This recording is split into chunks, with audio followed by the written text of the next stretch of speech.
할렐루야. 성도의 왕권 시리즈 18번째 시간입니다. 저희 계속해서 마태복음 말씀, 저희 팔복의 말씀 두 번째 시간 갖도록 하겠습니다. 5장 6절에서 10절입니다. 의에 줄이고 목마른 자는 복이 있나니 그들이 배부를 것이며, 긍휼히 여기는 자는 복이 있나니 그들이 긍휼히 여김을 받을 것이며, 마음이 청결한 자는 복이 있나니 그들이 하나님을 볼 것이며, 화평케 하는 자는 복이 있나니 그들이 하나님의 아들이라 일컬음을 받을 것이며, 의를 위하여 박해를 받는 자는 복이 있나니 천국이 그들의 것임이라. 아멘. 할렐루야. 팔복, 여기서 말하는 복은 마카리오스라고 하는 복에 대한 이야기입니다. 이 마카리오스라고 하는 이 헬라어는요, 뜯어보면요, 단순히 우리가 이 땅에서 누리고 받을 수 있는 그런 복, 이 제한된, 보여지는 것에 제한된 복을 가리키는 단어가 아닙니다. 근본적인, 우리를 하나님께서 창조하셨던 그 원리와 우리의 근본 속에서부터, 우리의 영혼에서부터 채워지는 충만함, 그것을 채울 수 있는 유일한 주체 되시는 하나님의 충만으로부터 채움을 받아 완성되어져 가는 그 충만한 복을 가리킵니다. 하늘에 속한 자의 속성을 회복하는 복입니다. 인간의 노력으로 쟁취해 나가는 것이 아니라 그것을 줄 수 있는 근본적으로 충만과 그것의 본체 되신 분께서부터 우리에게 관여하셔서 우리에게 부어져 있는 상태, 바로 이것이 바로 복을 가리킵니다. 오늘 산상수훈에서 말씀하신 예수님의 그 복은 사실은 그러한 복입니다. 하나님께로부터만 부여받을 수 있는 복을 가리키죠.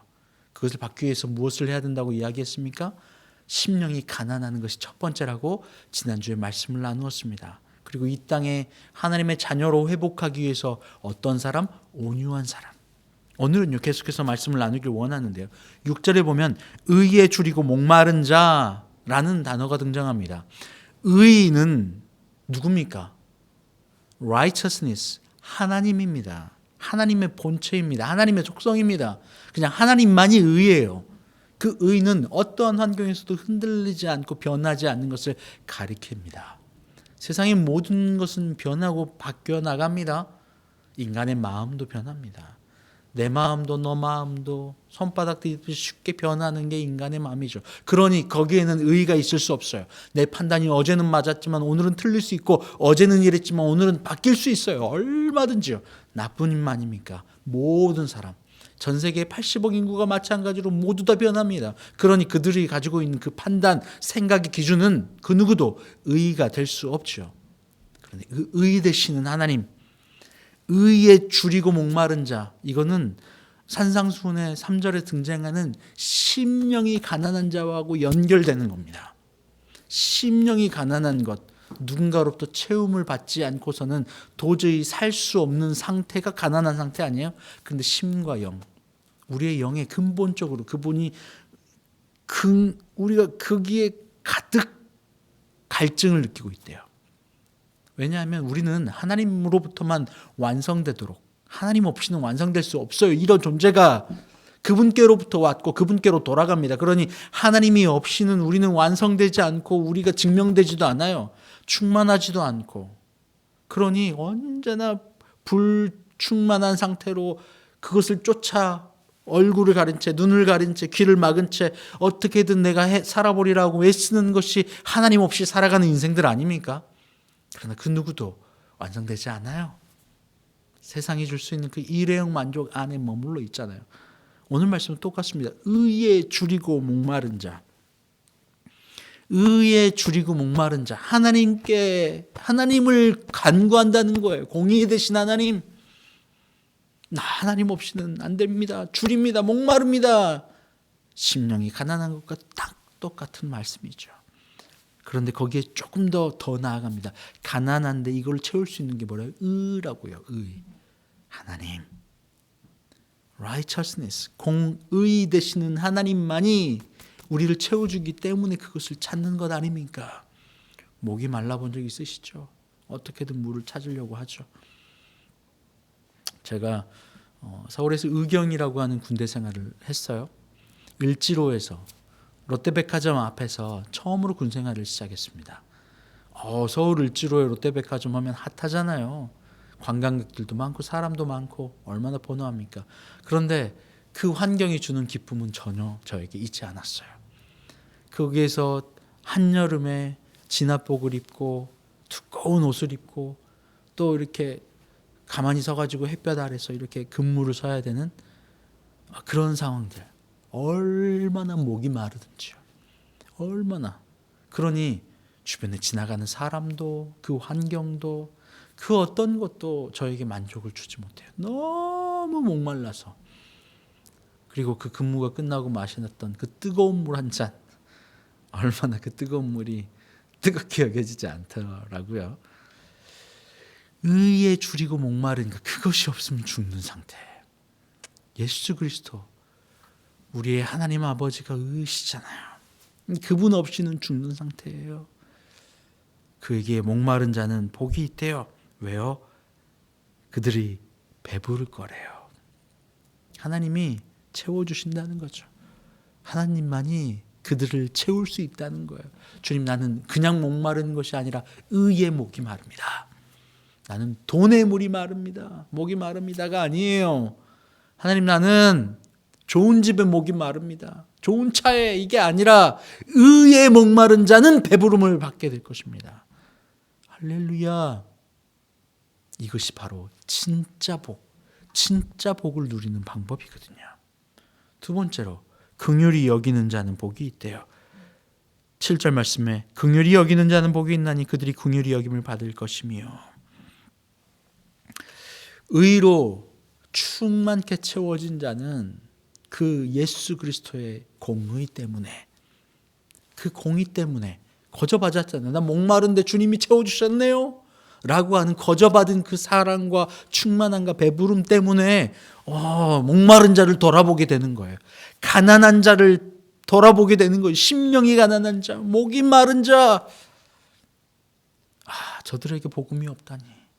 그러니 안타까운 마음으로 그들에게 복음이, 진짜 진리가, 평안이, 세상에서 평안 없이 기쁨 없이 감사 없이 살아가는 그들에게 진짜 목을 채워줄 수 있는, 진짜 목마름을 갈증을 해결할 수 있는 분이 내게 있는데, 그러니 그들을 긍휼히 여길 수 있는 눈이 생기는 거예요.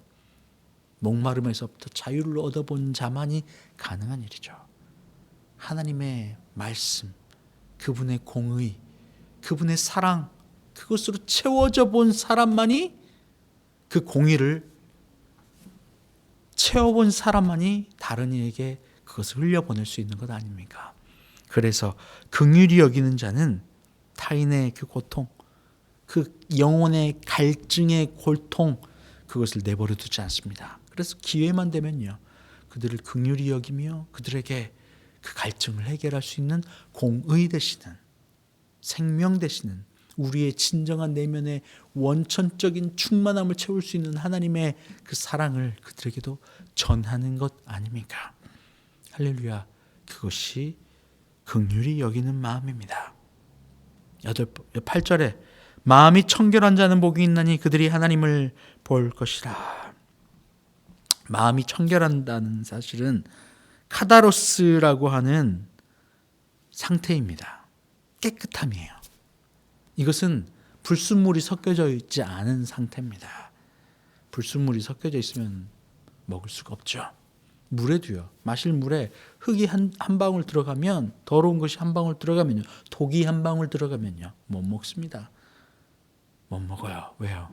이미 그 물은 더 이상 깨끗한 물이 아니기 때문이죠. 이스라엘 백성들이 그러한 모습이었어요. 그들 안에 하나님으로 청결하지 않았어요. 섞여버렸어요. 언제나.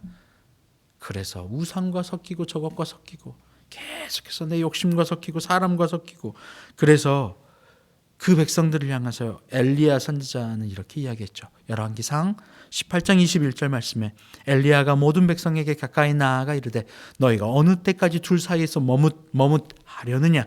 여호와가 만일 하나님이면 그를 따르고 바알이 만일 하나님이면 그를 따를지니라 하니 백성이 말 한마디도 대답하지 아니하는지라. 둘 사이에서 머뭇한다는 거예요. 이리 갈까 저리 갈까? 뭐가 나에게 이익이지? 뭐가 진짜지? 바로 이 상태. 바로 이 상태가 마음이 청결하지 못한 상태예요. 그런데 마음이 청결한 사람은요, 하나님을 본대요.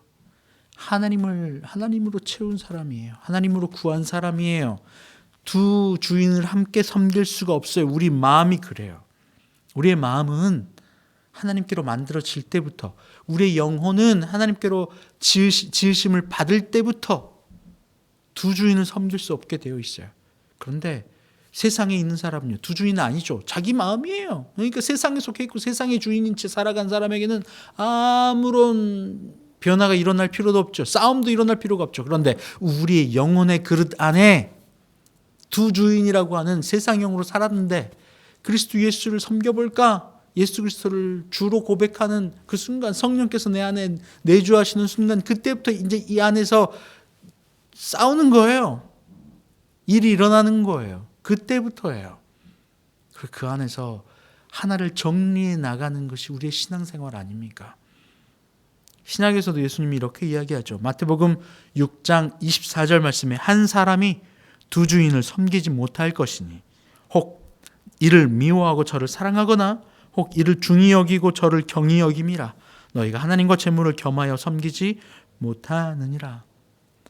우리는 둘 다 섬길 수 있도록 되어 있지 않아요. 이것도 좋고 저것도 좋고, 이것도 이기고 저것도 이기고. 이것은 철저하게 나를 사랑한 거예요. 두 주인이 아니라 나라고 하는 주인 안에서 내가 볼 때 이것도 좋고 이것도 몇 프로는 좋고예요. 그런데 우리의 영혼은 하나님과 세상 둘 중에 하나만을 선택할 수 있게 되어 있습니다. 불순물이 가득한 상태는, 이것은 깨끗한 상태가 아니에요. 청결한 상태가 아닙니다. 마음이 청결하다는 것은 이 안에 철저하게 두 주인이 아니라 나는 이제 하나님만 섬길게요 라고 하는 결단이 있는 거예요. 우리가 드리는 헌금도 11조도 사실은 그러한 믿음의 결단의 고백이에요. 주님, 내가 둘 중에 이것도 저것도 이러지 않을게요. 하나님, 내가 헌금을 할 수 있는 이유는 내게 주신 모든 물질이 하나님께로 받았음을 믿는 고백입니다. 그래서 내가 물질은 먼저 10분의 1을 띄어 주님께 올려드릴게요. 그리고 그 나머지로 이 땅을 살아가겠습니다. 이 모든 물질은 주께 속한 것이니까 라고 하는 믿음의 결단이 없이는 절대 못합니다. 그 믿음 없이는 누군가의 강요로도 할 수가 없는 고백이죠. 여러분, 두 주인을 섬기지 마시길 바랍니다. 9절 말씀에 화평케 하는 자는 복이 있나니 그들이 하나님의 아들이라 일컬음을 받을 것이요. 화평케 하는 자, 나만 화평하면 돼가 아니에요. 이 화평케 하는 자는 나만 화평하고 끝나는 것이 아니라 내가 속한 모든 공동체와 환경 가운데 화평을 만들어내는 능동적인 변화를 추구하는 거예요. 그러니 그는 스스로만 화평한 상태가 아니라 화평을 만들어내는 상태. 그가 가면은 참 모든 공동체가 살아나. 그 사람이 어떤 사람이라고요? 하나님의 아들이다. 하나님의 아들이다. 야, 그러니 하나님의 아들이 속한 공동체는 그러한 현상들이 일어나야만 하죠. 평화가, 화평이 일어나는 거예요. 자기 혼자만 어떤 상황에서도 화평이 아니라 주변의 모든 이들이 그와 함께 있는 곳에 화평이 만들어지는 거예요. 화평의 왕, 평강의 왕 누굽니까? 예수 그리스도. 그러니 그 예수 그리스도를 주로 시인하여 두 주인이 아닌 청결한 상태로 그리스도 예수를 충만케 채운 이가 당연히 하나님의 아들이 되어지는 거고, 그 결과 평강의 왕이신 그 주님께서 그를 통하여 일할 수 있게 되는 것 아니겠습니까? 할렐루야. 의를 위하여 박해를 받는 자는 복이 있나니 천국이 그들의 것임이라. 의는 하나님의 나라, 하나님입니다. 그러니 하나님의 복음을 위하여 기꺼이 이 땅의 것 박해라도 그 어떤 것도 대가를 지불하고 바꿔내지 않을게요. 그 말은 내 안에 두 주인을 섬기지 않겠다고 결단하는 순간 세상이 우리를 가만히 두지 않는다는 이야기입니다. 세상은 우리를 넘어뜨리려 한다는 거예요. 마귀는요, 너무나도 우는 사자와 같이 넘어뜨리려고 시험을 하고 있다는 사실입니다. 그런데 그 가운데 우리는 의를 위하여 기꺼이 환경도 무엇도 내릴 수 있어요. 왜냐하면 그 하나님이 진짜니까요. 나를 완성시키는 유일한 분이시니까요. 라고 고백한다는 거예요. 두 주인 섬기지 않겠다는 거죠. 그럼 그 사람이 바로 진정 하나님의 아들이며 천국을 얻게 됩니다. 여러분, 예수님께서 이야기하신 이 팔복, 여러분 이 복을 진정 누리고 싶지 않으세요? 그렇다면 우리는 그 복의 근원 되신 예수 그리스도를 주로 시인하는 거예요. 할렐루야. 여러분 정말 주님을 구합니다. 의에 줄이고 목이 마릅니다. 의에 줄이고 목이 마르니 성령의 기름 부으소서. 의에 줄이고 목이 마르니 내 잔을 채워 주소서. 하나님 감사합니다. 주님을 구합니다. 의의 목이 마릅니다. 오셔서 우리를 채워주시고 배부르게 채워주시옵소서. 진정 예수님이 말씀하신 그 팔복을 누리며 행하며 사는 저희가 되게 하여 주시옵소서. 예수님의 이름으로 기도합니다. 아멘. 이제는 우리 주님 예수 그리스도의 은혜와 아버지 하나님의 크신 사랑하심과 성령의 교통하심이 이 시간 예수 그리스도께서 전해주신 그 팔복, 진정한 복, 완벽하게 추구하며 누리길 원하는 주의 모든 자녀들 위해 이제부터 영원토록 함께 하옵시기를 간절히 축원하옵나이다. 아멘.